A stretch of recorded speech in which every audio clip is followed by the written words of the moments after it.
saberes do cotidiano. Então, elas ratificam aí a importância do estágio e mais, além de ratificarem a importância do estágio, a gente vê que no nosso projeto pedagógico do curso de licenciatura em matemática, que eu cito um pouco aqui, coloca-se o estágio como esse eixo central, não é? Que está publicado no site do IFE, da Crítica Massari, na parte de cursos superiores. O nosso projeto de curso ratifica também, não é, que o estágio é esse eixo central, é esse núcleo integrador, no qual integra todos os componentes curriculares que foram estudados no período da integralização do curso ou durante a integralização do curso. Como são 4 estágios, então quando a gente vai para o estágio, a gente observa isso, né? A gente faz a transposição didática daquilo que a gente estudou na faculdade para a nossa prática pedagógica enquanto estagiário. E além disso também, além dessa questão de fazermos isso, a gente observa que o professor que está na sala de aula, o professor supervisor, que é super importante para nós, não é o professor supervisor de estágio, sou eu, Lopo, Lígia, né? E Tereza Kelly, enfim. Mas o professor que está lá na sala de aula, no qual vocês estarão estagiando, ele tem conhecimentos acadêmicos, que ele é um professor licenciado, né? E tem conhecimentos também tácitos, que são conhecimentos da prática pedagógica, conhecimento do dia a dia, conhecimento que a gente vai construindo a cada dia. Eles trazem também esse saber, esses conhecimentos tácitos do dia a dia e os conhecimentos acadêmicos também.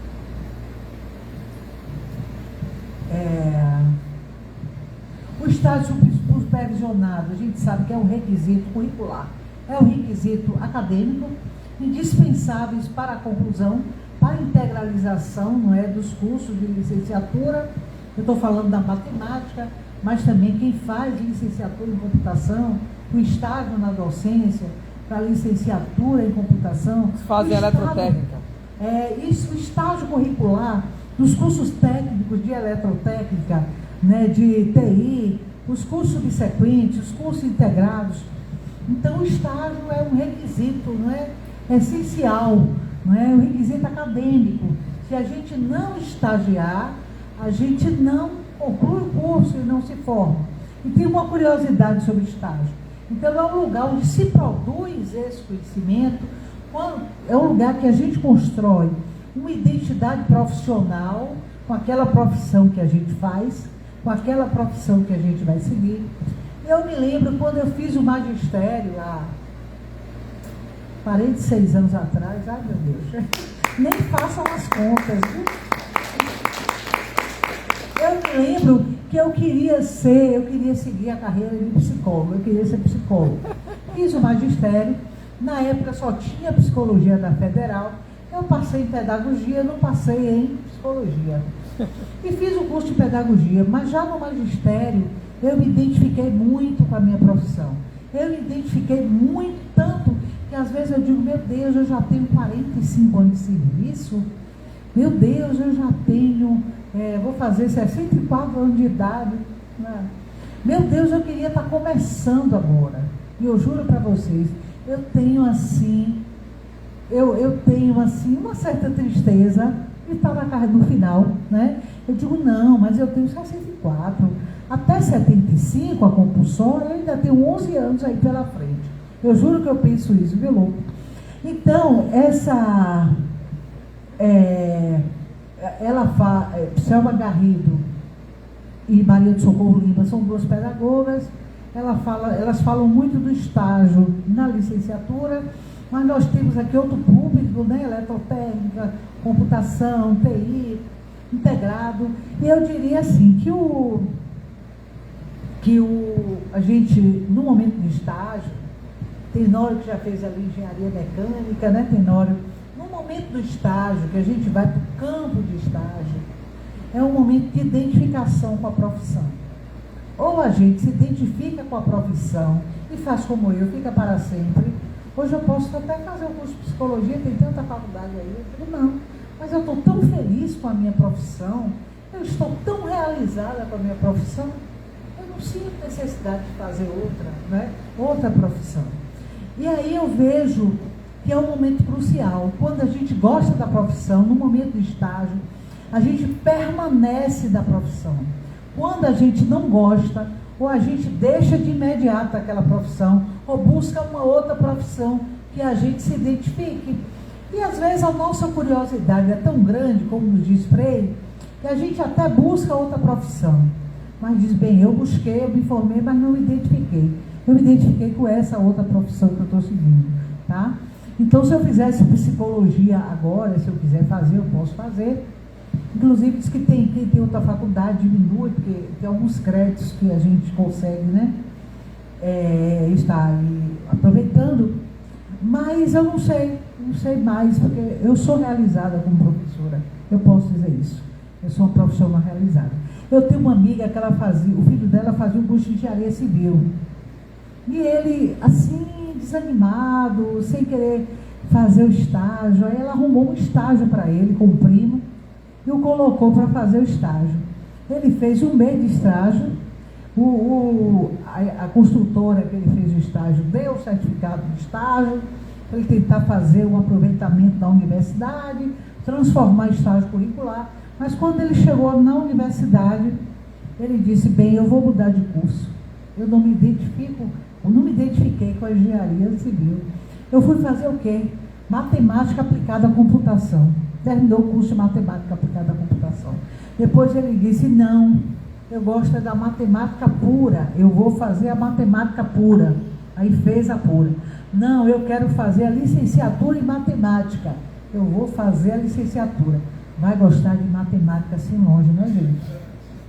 Não, mas de tudo que eu fiz, eu me identifiquei com a matemática aplicada à computação. Então, vou fazer o mestrado da matemática à computação e o doutorado da matemática aplicada à computação. Então, da matemática aplicada, ele não se identificou com a engenharia, se identificou com a aplicada à computação, mas compra livro de matemática pura para estudar como autodidata. Então, é isso que a gente vê. Então, o estágio é esse ponto, é esse momento crucial, ou a gente se identifica muito com a profissão, ou a gente deixa a profissão e parte para outra ou outras, né? Até ver o que mais que a gente se identifica. Pode passar. Então é isso, né? Então o estágio é esse ritual de passagem. É mais um ritual de passagem. Na nossa vida nós temos vários rituais de passagem, né? Quando a gente é pequeno, a gente é batizado. O batismo é um ritual de passagem, não é? A gente termina o segundo grau, tem o ensino médio, tem a formatura no ensino médio, o ritual de passagem. A gente tem o casamento, é outro ritual de passagem. Então, em nossa vida, nós temos vários rituais de passagem. E o estágio, né, Maria de Socorro Lima, ela diz que é também esse ritual de passagem na nossa vida. Na formatura é o ritual de passagem, a colação de grau é o ritual de passagem, né? E que é importante, né? Onde o estudante ele se aproxima do exercício real da profissão, embora durante o estágio ele ainda está em processo de aprendizado, de construção do conhecimento, né? Então é isso, essa profissionalização que a gente obtém através do estágio é muito importante, esse ritual nos aproxima muito do exercício da nossa profissão. Se eu vou fazer o estágio de eletrotécnica, é o ritual de passagem, né? O estágio, mas eu vou me identificar com a profissão, vou me aproximar dessa profissão. Como diz Caetano Veloso, ou não. Ou eu não me identifico, eu saio e deixo, né? Ou então eu termino, mas busco uma outra profissão, enfim, é isso.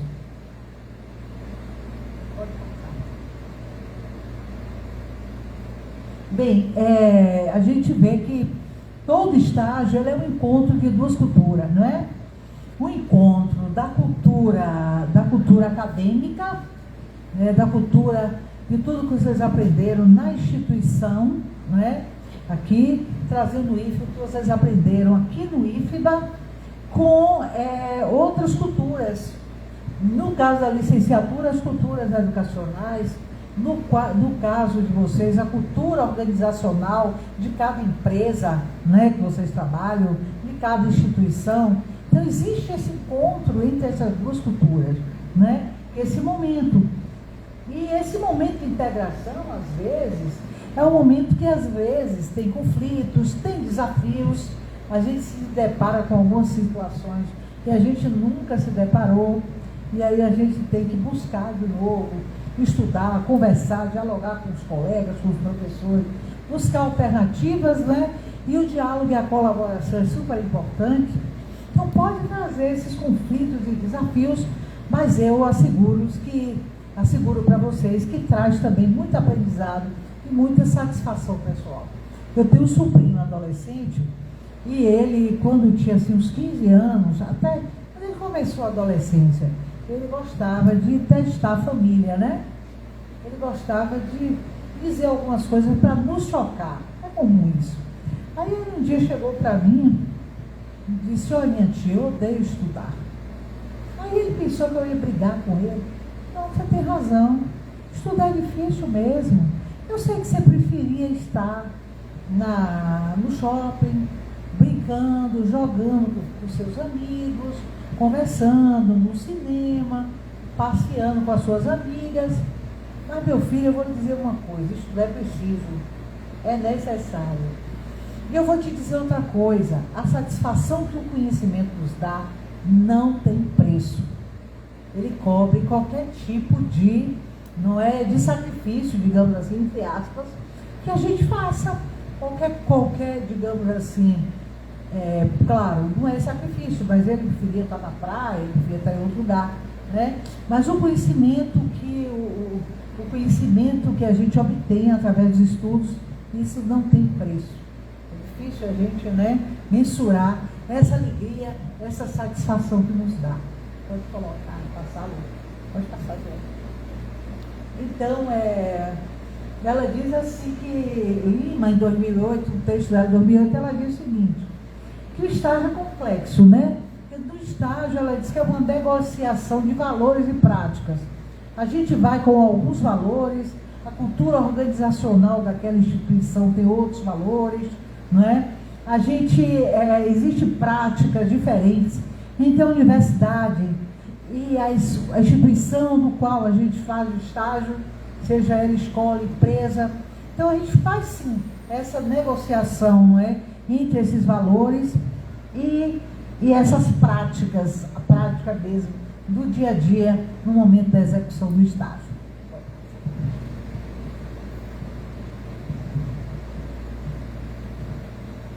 Então, se tratando de docência, o estágio, segundo Lima, é o lugar ideal para a gente experimentar novas metodologias, as metodologias que a gente aprendeu aqui do ensino da matemática, e eu diria que também no mundo do trabalho, que vocês aprenderam de técnicas, as técnicas que vocês aprenderam enquanto eletrotécnicos, os procedimentos, né?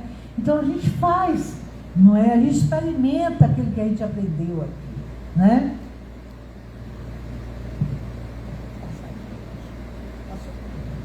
Então é isso, então existem desafios que são enfrentados pelos estagiários, a necessidade de compreender o ambiente escolar, o ambiente empresarial, as regras que existem nesse ambiente no qual a gente faz o estágio, não é? A cultura organizacional dessas instituições, não é verdade? Às vezes a gente vê o choque entre a teoria e a prática. Bem, eu aprendi isso na teoria, eu aprendi isso no IFBA, mas na prática eu estou vendo diferente. Então a gente administra esse conflito, não é? Dessa contradição. Eu não diria choque, eu diria que é contradição.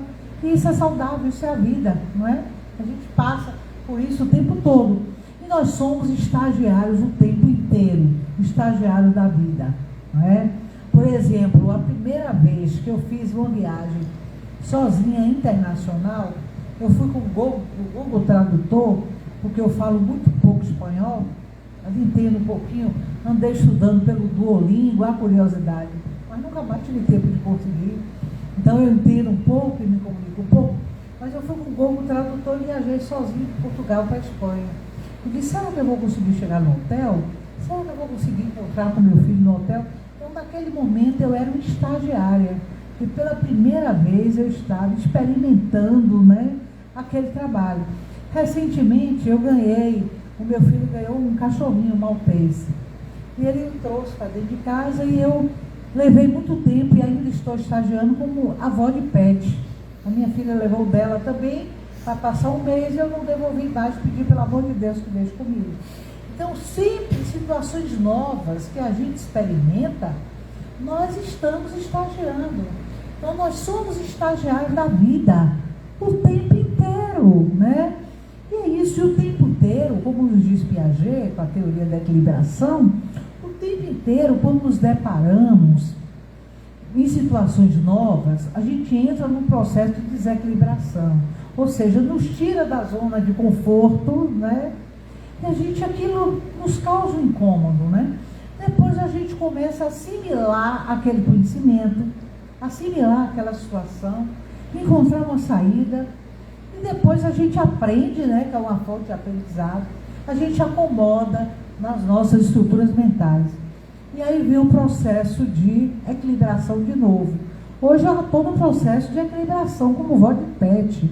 E também, se eu fizer uma viagem internacional, com o Google Tradutor, eu vou para qualquer lugar, eu me viro. E também com a leitura de sinais, né? A gente observa os sinais, tudo. Enfim, mas a gente está sempre estagiando, né? Então é isso. É um processo de desequilibração, trazendo para Piaget, assimilação, acomodação nas estruturas mentais e reequilibração. E a gente é assim, nós somos assim, né? E somos normais, né? Às vezes a dificuldade que a gente pode encontrar com as exigências acadêmicas, os documentos, os papéis, as burocracias, né? Que a gente tem que trazer, as exigências da instituição, acadêmicas, com a realidade prática na escola, da empresa, né? Nas prefeituras, em várias instituições, né? Em várias instituições aí da sociedade civil, nos quais estamos fazendo nossos estágios curriculares.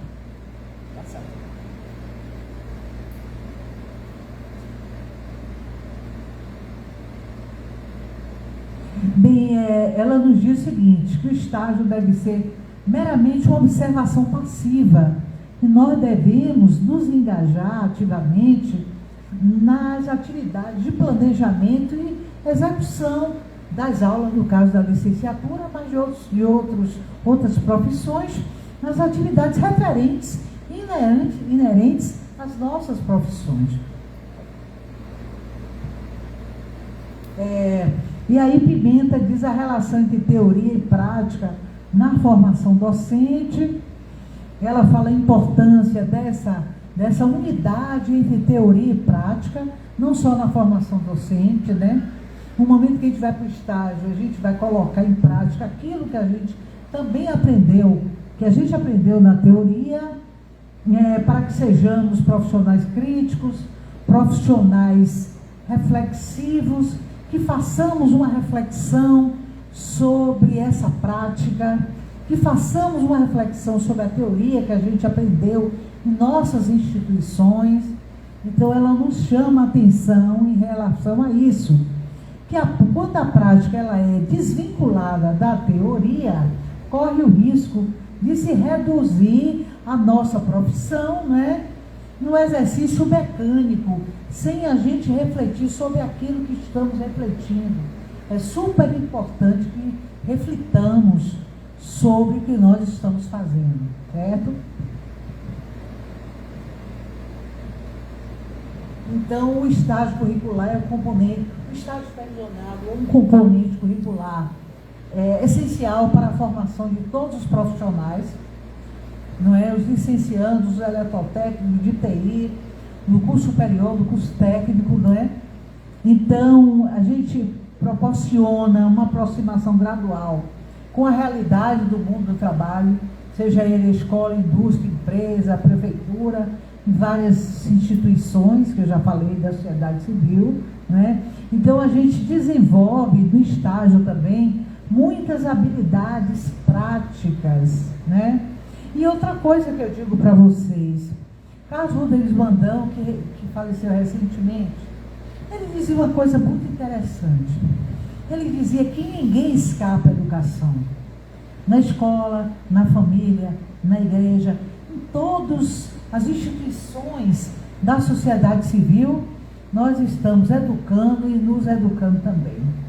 Então, o estágio curricular, no âmbito de várias instituições, como eu já disse, ele é extremamente pedagógico. Né? Já a educação, ela é multireferencial, ela é interdisciplinar, ela é multidisciplinar.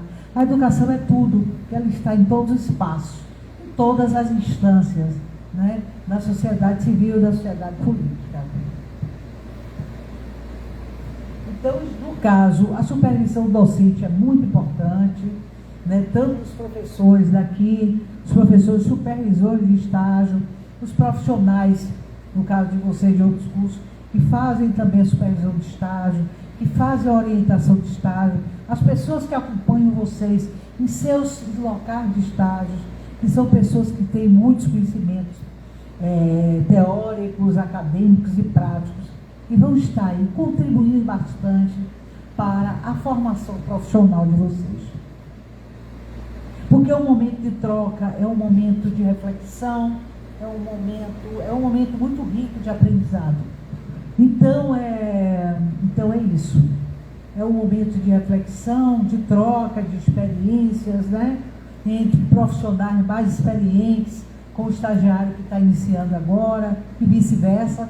Porque, como diz Freire, o professor que ensina e aprende, e o estudante que aprende e ensina. Então, as pessoas que recebem vocês nos estágios, ainda que não sejam professores, eles estão ali ocupando o papel de professor, estão ensinando e aprendendo com vocês, e vice-versa. Os desafios e os obstáculos. A gente sabe que a gente encontra, né, desafios, encontra obstáculos, encontra dificuldades nas estruturas das nossas instituições, que às vezes afetam a implementação dos estágios supervisionados, né? Às vezes uma falta de integração entre a universidade e as empresas, entre a universidade e as escolas, enfim, existe algumas, às vezes a gente encontra situações precárias nos nossos locais de trabalho, né? Então exige muita superação de nós, muito desejo, muita vontade, né? E claro que a gente está aqui para superar os obstáculos, para vencer os obstáculos e nunca para desistir, né? Que sejamos pessoas assim. Aí eu gosto de uma frase da música de Gonzaguinha, que ele diz o seguinte: toda pessoa sempre é a marca da lição diária de outras tantas pessoas. Então, quando nós estamos no estágio, nós somos também marcas das lições que a gente aprende, né, nos espaços nos quais nós estamos estagiando, né? Isso a gente leva para a nossa vida, a gente aí começa a criar uma identidade com a nossa profissão, aí se identificar com a profissão, e quando a gente não se identifica, logo no estágio a gente, né, sai. A gente começa aí no estágio e continua ao longo da vida. Louco, eu não sei qual foi essa identidade profissional que me trouxe para o magistério há 45 anos. Isso é isso. Duas LDB, né? Aí eu conheci um médico que estudou aqui na Maçarino, Polivalente. Ele passou por 17 anos na faculdade. E ele é uma pessoa fantástica, é um ser humano linda, uma pessoa linda. E ele diz assim, ele faz aquilo com tanta dedicação, com tanto amor. Aí eu tenho uma sobrinha que foi aluna dele, porque ele foi professor dela, ela fez a residência, passou um mês em Couto Maia, ele é infectologista. E aí ela falava para mim, olha, eu nunca vi um médico tão realizado profissionalmente como o Dr. Fábio Santos Amorim. Eu nunca vi uma pessoa gostar tanto daquilo que faz. Aí eu cá com meus botões, meu Deus do céu, ele é jovem, com 44 anos de serviço. Eu digo, meu Deus, esse vai ser igual a mim. Ele não deixa nunca a medicina, eu não deixo nunca o magistério. E se eu deixar, eu juro que eu vou. Eu já tenho até uma proposta para ir alfabetizar as crianças, de ajudar, fazer a coordenação pedagógica de um orfanato, Eu acho que eu iria gostar muito de fazer isso, né? Eu acho que é importante, né? Minha mãe sempre diz, quem não vive para servir, não serve para viver. E a gente servir o outro, naquilo que a gente faz, né? Naquilo que a gente trabalha, isso traz uma realização profissional, uma realização pessoal que não tem preço. Então, ela reafirma, Pimenta, é um livro até sobre estágio, eu vou passar para vocês, viu? Pessoal que está fazendo estágio agora, vou colocar no Google Sala de Aula, e também posso passar quem quiser. É um livro de 2019, tem um texto de Selma Garrido Pimenta, eu tenho um download do livro, é um livro organizado por 2 professores, mas que ela esteve também aí à frente desse livro, e tem outras falas. Então ela recomenda, ela diz que devamos superar os desafios, né? Por isso que o estágio é tão importante, é um momento privilegiado na formação. Então é importante que esse estágio seja planejado, articulado de maneira com que os conteúdos técnicos, dos cursos de licenciatura, dos cursos técnicos de outros cursos superiores, eles sejam utilizados aí nesse momento de estágio, né? E ela defende as políticas públicas que valorizam aí a formação. Ela traz, no caso dos professores, a formação inicial e continuada de todos os profissionais, né? Então é isso. E aí, que passa, por favor? Bem, aqui é referente ao curso de licenciatura em matemática, uma parte do projeto que está lá, né, professor André, coordenador do curso, que está no site. Se vocês quiserem ver os projetos de todos os cursos de vocês, está lá no site do curso, dos cursos superiores e técnicos aqui do IFMA de Camaçari, que ratifica aí, não é, o que a gente falou aí, dizendo que os nossos estágios, no caso da licenciatura em matemática, devem ser realizados aí em escolas públicas, da educação básica, né, dos anos finais do ensino fundamental e do ensino médio, e demais modalidades, como pode ser também realizado na educação de jovens e adultos e também na educação profissional, técnica, profissional e tecnológica. Passou louco?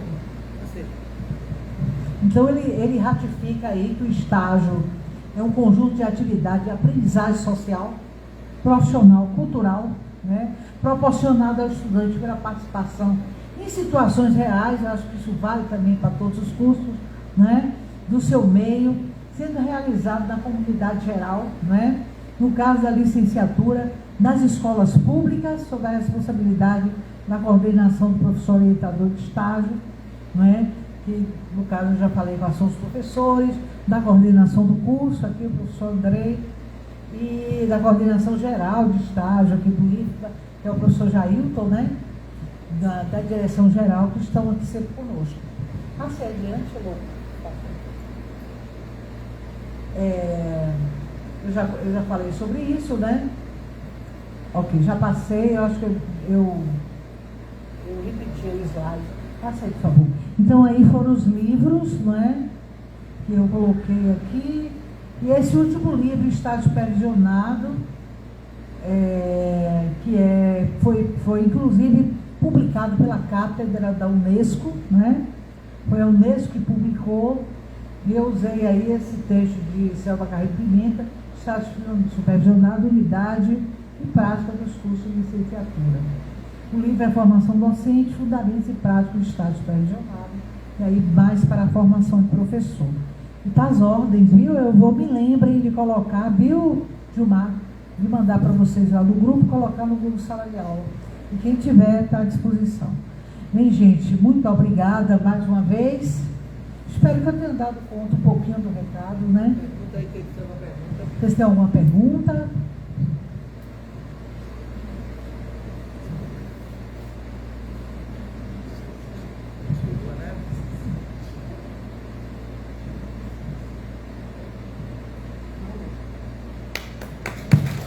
Obrigada mais uma vez. Vou dar uma palavra. Flavinha também, né? É. Apta aqui.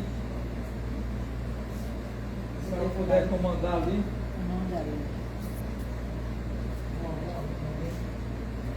Comando. Olha o frio, mas está muito frio. Boa noite.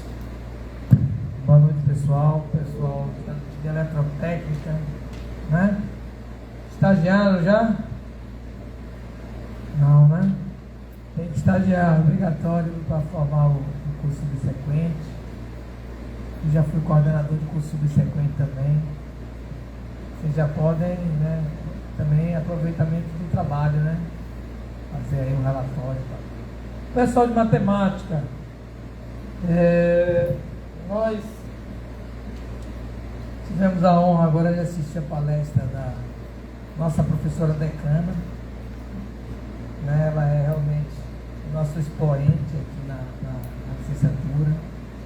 Eu falo que ela passou por 2 LDBs, porque ela trabalhou na época. Se formou que ano, professor? 1980. 80. Então, como a LDB. Eu formei em 80 e comecei a trabalhar em 80. Fiz concurso público. Muito obrigado pela. Ela formou em 1980. Nós estamos trabalhando. Você nascido, viu, gente? Nós estamos trabalhando, né, Gilmar? Na LDB 93, 94 de que ano? 1996. Então a professora Raidalva trabalhou muitos anos com a antiga LDB 5692/71. 5692/71, que era dos militares, né? Na época do governo militar, foi instaurado, tinha antes 1961, 61, 71 foi implantada a outra, que a professora trabalhou. Então eu sempre brinco com ela que ela trabalhou em 2 LDBs. E se a gente não tiver no Brasil nenhum problema de ditadura novamente, essa LDB que vai acontecer para sempre. É 93, 94, 96. E eu sempre falo isso para vocês de matemática, que ela cai nos concursos, né? Está lá nos concursos, ela tem atualizações, mas é uma honra muito grande trabalhar com a professora Raidalva, que tem uma experiência de 45 anos, formando professores, agora forma doutores, e sempre com essa... Você perdeu, viu, André, que ela fez um depoimento aqui, viu? Que ela quer, quando aposentar, fazer a coordenação pedagógica de uma creche, né? Um orfanato. Se eu tiver saúde. Sim. Isso é o que ela fala nos eventos, mas na realidade ela tem outra coisa que eu não vou dizer o que é. André, muito obrigado. Mas a minha palavrinha aqui é rápido, pessoal. Pode passar? Nós temos aqui o encontro de estágio, olha quem está ali à frente, né? Tenório. Então, é um momento importante que tem no curso de matemática, não tem no subsequente. Acabou o estágio curricular obrigatório, né? Naquele semestre, temos o encontro, né? Hoje nós temos, essa aqui são as fotos do ano passado, do semestre passado, do ano passado também, né? Nós tivemos aí um bom público participando. Então esse é o momento chave do fechamento, né? Do estágio curricular supervisionado. É uma pena que a gente não consegue trazer os professores que acompanharam vocês para esse momento, né? Porque aí eles poderiam trazer assim, alguns relatos. A gente já trouxe algumas vezes o professor supervisor para participar desse momento. Ele falava de como foi a supervisão do aluno. Hoje a gente tem Gilmar com o Lucas, né? Está lá no colégio, antigo colégio modelo, que agora é o Colégio Estadual de Camaçari. Quem é de Camaçari sabe. Pode passar? Então hoje a gente tem as escolas que mais pegam estagiários nossos aqui do matemática, é o Maria Quitéria, estágio 1 e 2, e Yolanda Pires, que é esse aqui do lado, né, André? Yolanda Pires é bem pertinho aqui do IFMA, que é uma escola que tem muitos alunos, e a gente espera até que o pessoal do PIBID ajude lá nos trabalhos dele. Mas esse semestre não teve estágio 1 nem estágio 2, mas vai ter no próximo. E a escola polivalente, a professora disse que o médico que cuidou dela, Fábio, né? Cuidou dela, terminou aqui na polivalente. Passou com 17 anos na faculdade de medicina. Isso, é uma escola que pega muitos nossos alunos para fazer o estágio. E fechando o colégio modelo, que agora não é mais colégio modelo, uma lei estadual mudou o nome, vai ser agora Colégio Estadual de Camaçari. Acho que é a política aí de reforma das escolas. Bom, e essa reforma do ensino médio é que vai impactar o professor de matemática, né? A gente tem várias críticas aí, que as aulas de matemática se reduziram a 2 semanais. Tem um aluno de estágio que está tendo que pegar 2 turmas, professora Raidalva, para tentar terminar o estágio. E eu me fico me perguntando, a reforma ampliou a carga horária das matérias propedêuticas. Mesmo assim, a gente está vendo essas questões. Pode passar. Essa reforma trouxe a carga horária mínima agora para 3.000 horas no ensino médio.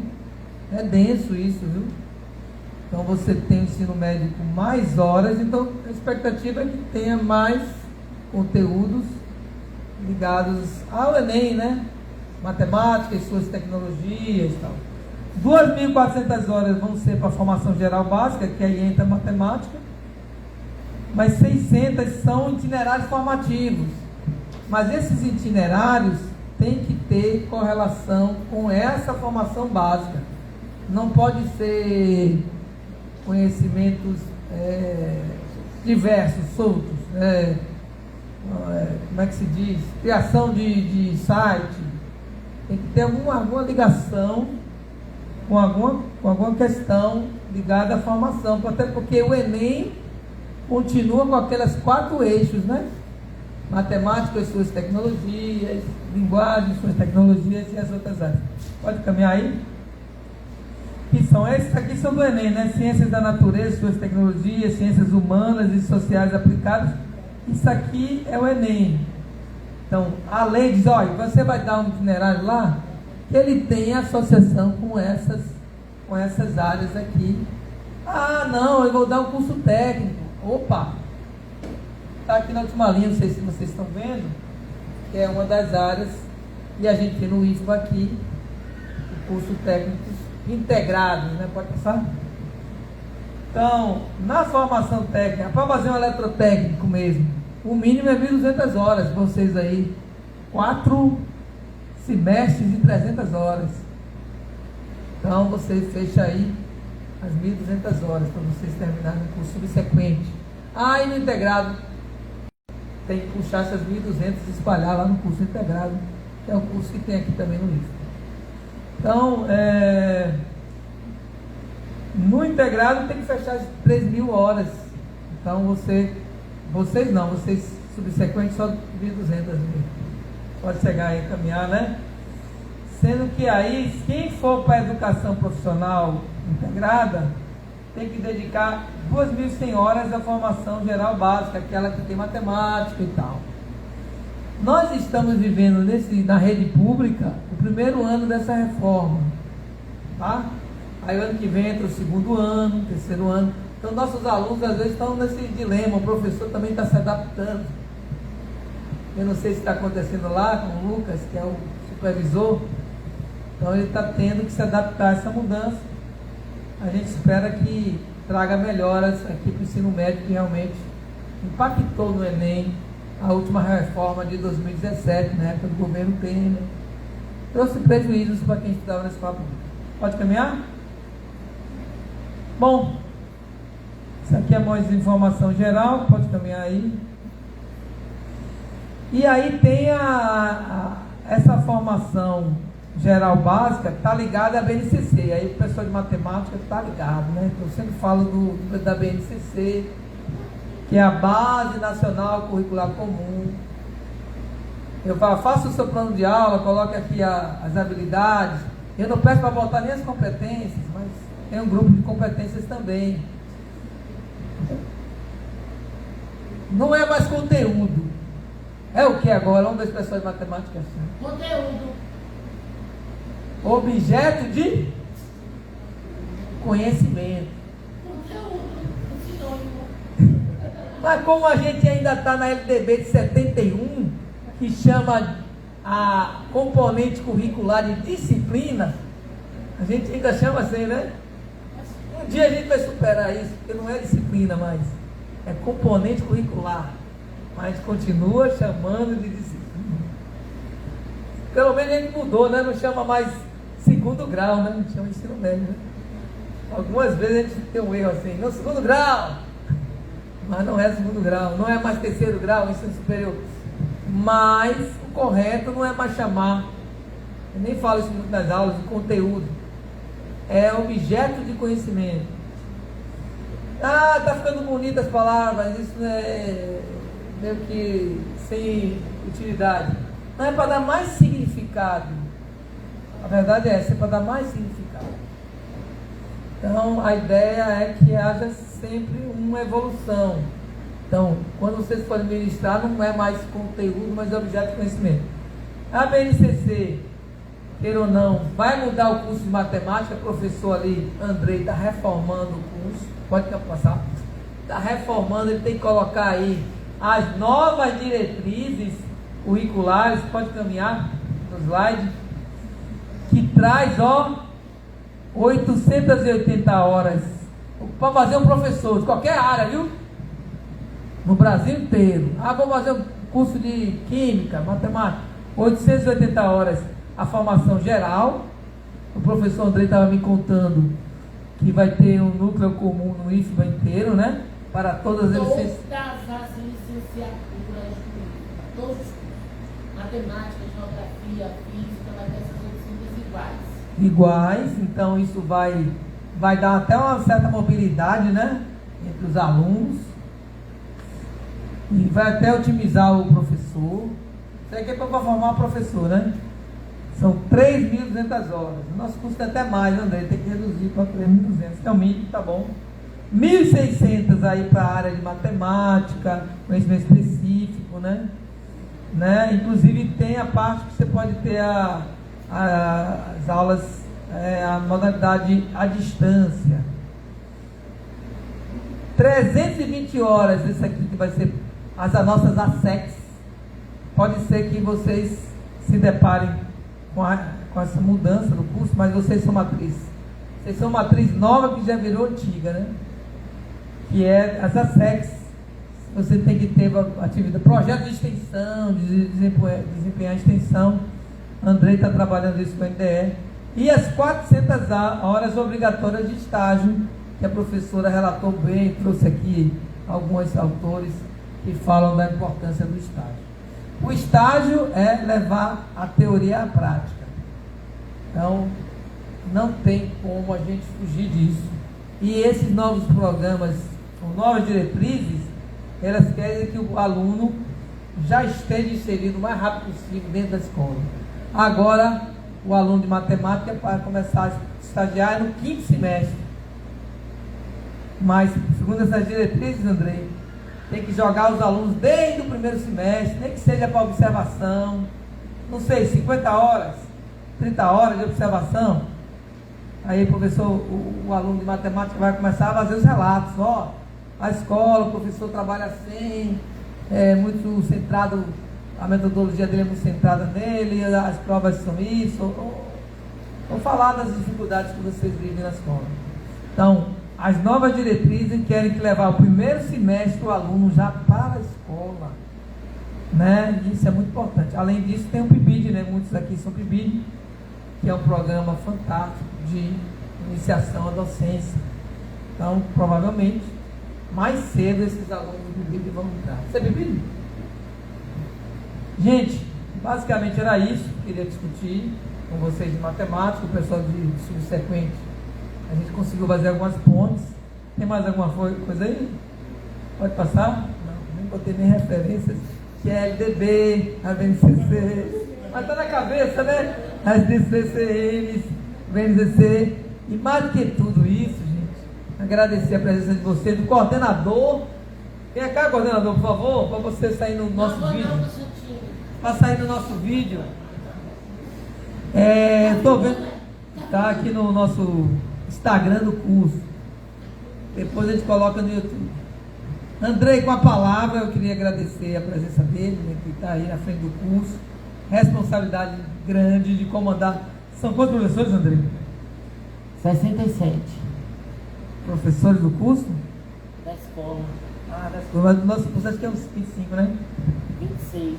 26 professores que ele tem que cuidar, né, para comandar a oferta de mais ou menos 8 semestres ao mesmo tempo. Então a gente tem realmente que ter um bom gerenciamento. Então queria agradecer a presença dele e passar a palavra para ele também, né, que é o nosso coordenador, e agradecer a atenção de vocês.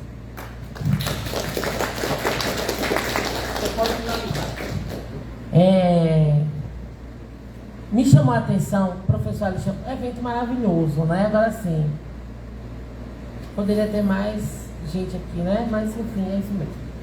Tá gravado, depois bota lá no canal. Professor Alexandre Lopo tocou num ponto que eu acho assim fantástico, que o governo fez, que é esse tal desse PIBID. Gente, esse PIBID, ele transforma. Eu tenho 2 exemplos que eu gosto muito de dar.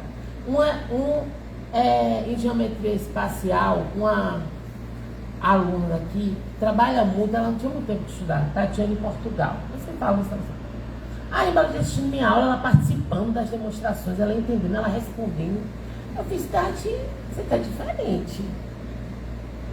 Você está bem melhor. O que foi isso? Ela, o PIBID, André.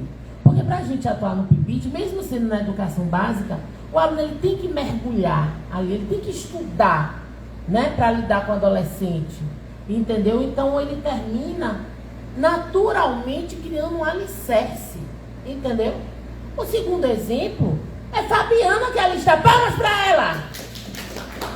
Hoje ela foi tirar uma dúvida comigo da atividade que eu passei, a questão tal. Aí conversei sobre a questão, dei o direcionamento, ela fez a questão 10. Eu fiz, ali a questão 10 eu achei fácil, né? Aí ela disse, André, essa não precisa não, eu já sei, já visualizei aqui na minha mente. Quem foi Naninha? Hoje é Fabiana. E aí, palmas pra ela. E aí, então, ó, se você assistir essa transformação, é maravilhoso, entendeu? E o estágio, realmente, eu tenho dificuldade de ver como é que vai ser isso no primeiro semestre. Que o aluno chega já, né, sem um certo conhecimento, eu achei exagerado, entendeu? Lá até no conselho no Confoque, o conselho de licenciatura, eu fui contra, eu disse, eu não quero isso em Camaçari. Mas pode ser aí, observação. A colega perguntou, aí o colega disse, eu também não quero, porque eu disse, não quero, aí o colega perguntou. Aí o colega perguntou, e a gente é mais que o MEC? Aí todo mundo se reduziu a sua insignificância e disse, não, não somos. A gente vai ter que obedecer. Entendeu, professor? Entendeu? Então, a situação é essa. Mas... Você fala MEC, mas é até o Conselho Nacional de Educação. Isso. Aí, é isso. Então, o estágio realmente, ele é muito importante na formação de vocês. Porque joga, como a professora Raidala falou, joga vocês assim é um ritual de passagem, que joga vocês na realidade. É ali que vocês vão aprender. Eu tinha até um colega que estudou letras, ele se formou em letras, ele estagiou. Mas ele se formou e ele disse assim, não, eu preciso estudar mais, antes de ir para a sala de aula. Eu preciso estudar mais, você não vai aprender nunca. Porque a gente só aprende quando a gente vai para a sala de aula. Hoje mesmo, eu me atrapalhei um pouco, porque é muita confusão com a saída do colega, professor substituto. Aí eu, professor Gustavo e professor Fábio assumimos as turmas dele, como foi possível. E aí eu me atrapalhei. Hoje eu tinha aula de geometria analítica e eu preparei a aula de cálculo 2. Botei no quadro e não aparecia ninguém. Por quê? Porque não era dia deles, né? E aí chegou um aluno de AMGA e aí eu abri o livro. Eu não gosto de entrar sem preparar minha aula. Entendeu? Apesar de ter anos de experiência. Para mim foi tranquilo. Eu dei aula, mas eu não gosto. Não foi assim tão tranquilo, entendeu? Então, além do conhecimento, a gente tem que planejar. Porque quando a gente planeja, a gente não deixa aquele aluno que ele tem mais fragilidade na teoria, se ele vê o professor titubear, ele diz, meu Deus, se o professor está com dificuldade, avalie eu. Então já cria o aluno que é mais preparado diz, não, ele não preparou a aula, mas não é bem assim, deve ser mais fácil. Então, eu quero encerrar dizendo que valorize o estágio, porque esse é o momento, é o ritual de passagem de suma importância, que você sai simplesmente da questão de ser estudante, você passa a ser um professor de verdade. Ok? Então, evento encerrado, professor Alexandre Lobo, professora Redalva. Palmas para o evento! Obrigado a todos.